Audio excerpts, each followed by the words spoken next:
The economic philosophy of a business organization in a country has to be judged by its relevance to the time and the environment in which it operates. The requirements of the situation in a given time have got to be taken into account by any organization so as to make its policies more relevant and realistic. Since the cooperative institutions in this country have come to stay as forceful economic institutions, the time has come to see the significance of cooperative as ideal institutions to bring socio-economic change has been realized all over the world.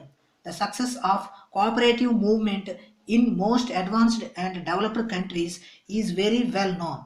It has become an important sector in the national economy of these countries.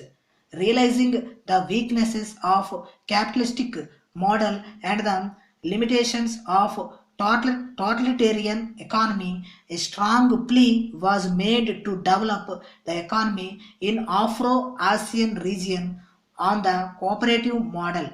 In the beginning, the cooperative philosophy came as a reaction to the competition that prevailed in England in 19th century.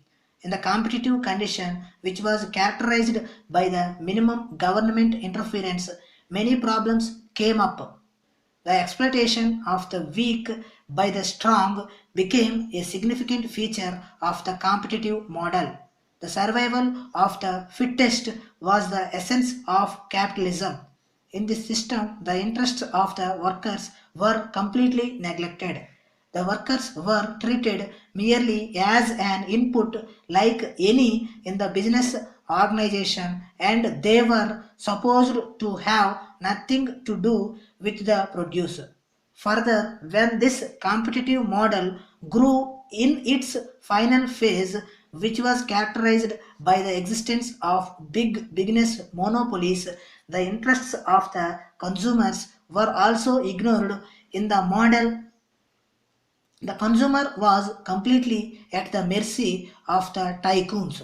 Consumer is a king in a competitive economy became a myth.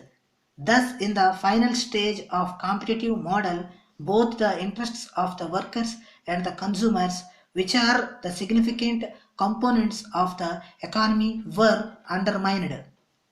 Thus, the essence of the problem in a competitive model of the economic development was how to safeguard the interests of the workers and the consumers. How to develop a model to protect the interests of the workers and the consumers was the basics of the problem. Therefore, it should be realized that in this condition, if at all any model is to be designed, it is bound to be a corrective model. It was thought that if profits are reduced, the workers and the consumers will be automatically benefited as they will get more share in the gains of produce in the industry. Unfortunately, this logic equated the profit to the exploitation. Thus, in a corrective model, the concept of profit became a sinful word, and thus in the cooperative model of economic development, the significance of the profit as a driving force was totally neglected. Again, the pioneers of the cooperative movement did not like the state interference. They imagined that the cooperative model can be an ideal one to ensure the adequate gains for the workers and the consumers in the absence of government interference. Therefore, the role of cooperatives as a system of economic development is to be understood in this context of production and distribution in the economy. In the competitive model, if all the gains of the production are distributed to the consumers and the workers alone, the gains should have been entirely consumed by them as they belong to consumption bracket. In that case, further economic development would have, it was thought, seriously suffered. Thus, the model saw to it that since the profit is an important source of growth, The producers must be given a fair share in it so as to accelerate the production and rate of growth.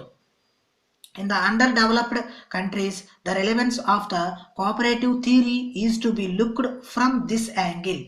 The basic economic problem in these countries is the problem of achieving a faster rate of economic development to eradicate the mass poverty. Essentially, it is a problem of raising the resources for financing the growth. The success of government's efforts in these countries necessarily depends on how much resources they can generate within the economy. In other words, it is a problem of capital formation. Therefore, every sector of this economy has to contribute to the national economic development by generating a surplus.